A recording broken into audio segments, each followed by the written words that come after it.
एक व्यक्ति सड़क बन रही थी, रोड बन रहा था, उसके ऊपर मजदूरी कर रहा था, उसके बच्चे भी वहीं, उसकी पत्नी भी मजदूरी कर रही थी, उसके बच्चे वहीं रेत में खेल रहे थे, मिट्टी में। और उसी सड़क के ऊपर उसी विभाग का एक एक्सीन आ गया, एग्जीक्यूटिव इंजीनियर, बड़ा अफसर। वो इंस्पेक्शन करके जब चला गया वहाँ, तो उसके बाद वो व्यक्ति मजदूर कह रहा था कि ये मेरा क्लास फेलो था, ये एक्सीन मेरा क्लास फेलो था, मेरा सहपाठी था, मेरे कर्म फूट गए, मैं पढ़ा नहीं, और ये पढ़ के आज देखो अफसर बन गया, गाड़ी में चलता, इसके बच्चे वहाँ पंखों कूलरों के नीचे शहर में सुख से रह रहे, और मेरे बच्चे आज मिट्टी में पड़े हैं, मैं 2 रोटी का भी मोहताज हूँ। अब रो रहा उस गए हुए समय को, मैं भी पढ़ लेता था तो मुझे भी सुख होता।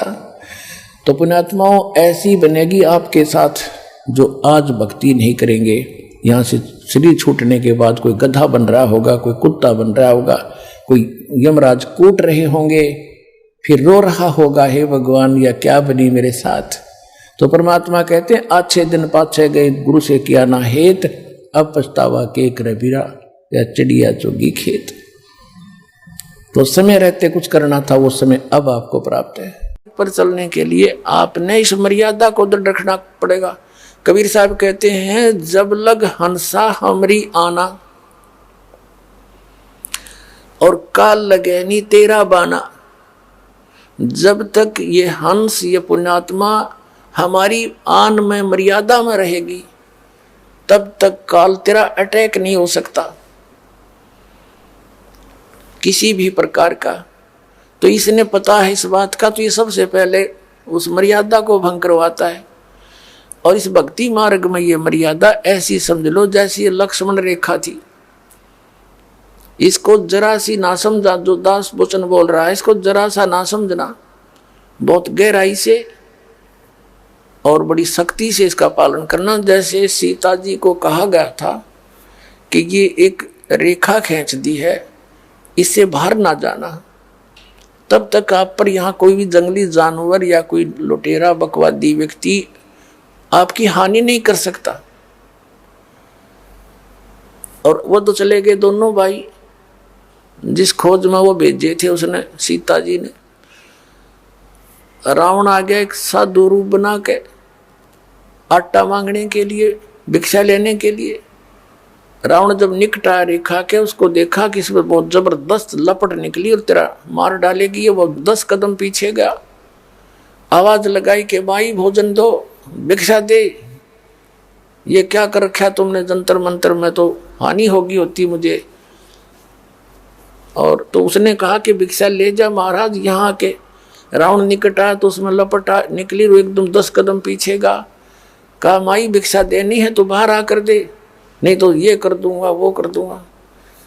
अब सीता जी ने सोचा साधु संत है और क्या फर्क पड़ा है, अभी एक मुट्ठी आटा डाल लाती हूं। अब वो बाहर निकली, रेखा पार करके चलेगी आटा डालने के लिए। रावण ने पकड़ ली बाजू और लंका में जा पिटकी। अब वह उसकी जीव संज्ञा की सोचती के फर्क पड़ा है, अभी आ जाती हूँ, अभी गई। वो मूर्ख थे क्या जो इन्हों कह गए थे इस बार मत निकलना। तो पुण्यात्मा कितना बखेड़ा पैदा कर दिया उसकी अपनी सोच ने, के फर्क पड़ा है, कितना फर्क पड़ गया। लाखों लोग मरवा दिए। आप 10-12 वर्ष आप पड़ी रही इसकी कैद में, खाना न पीना, नहाना न धोना, रोआ पीटी, पड़ गया फर्क। तो पुण्यात्मा ये परमात्मा की जो मर्यादा कबीर साहब की है, इनको लक्ष्मण रेखा समझ लेना। और फिर देखना मालिक क्या हाथ है, कितना सुख आपको देगा, आपको यहाँ सारी सहायता देगा, आपकी जीवन एक्सटेंशन करेगा। जब चाहोगे जब मरियो, काल निकट नहीं आ सकता आपकी मौत लेकर के। अब क्या बताते हैं, परमात्मा को, परमेश्वर को ना समझकर हम अन्य भगवानों की भक्ति, अन्य साधनाएं करके अपना जीवन नष्ट करते रहे, भक्तिहीन हो गए। क्या बताते हैं कि ये मन एक काल का एजेंट है, इसको सत भक्ति के लिए प्रेरित करें ये मानने को तैयार नहीं है। और बाकी इसको कोई भी साधना बता दे जो परमात्मा पाने की ना हो, ये सिर धड़की बाजी लगा देता है। जैसे कोई एक सोमवार का व्रत रखता है और उसको कोई कह दे भाई शुक्रवार का और शुरू कर दे, बड़ा मोक्ष हो जाएगा, तो शुक्रवार का और शुरू कर देगा। फिर उसको कोई कहे कि जैसे वैष्णो देवी जाने से कल्याण हो जाता है, तो साला सर जाता था तो वैष्णो देवी पक्का जाओगा। फिर उसको कोई बता दे कि वहाँ एक जाटी है, उसका धागा बांध दे तो उसका कल्याण हो जाए, तो वहाँ भी पहुँच जाएगा।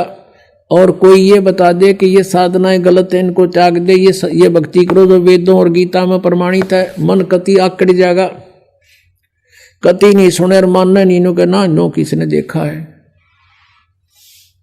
तो परमात्मा क्या बताते हैं, ये मन, इस मन के साथ आत्मा को जोड़ दिया, हम काल के अधीन हो गए और इस काल ने हमारे ऊपर एक एजेंट छोड़ दिया, आत्मा के ऊपर मन, और ये सारे उल्टे काम करावे, सबकी यहाँ इच्छाएं रखता है ताकि ये आत्मा यहाँ फंसी रहे, इसने कोई और दिखाई ना दे।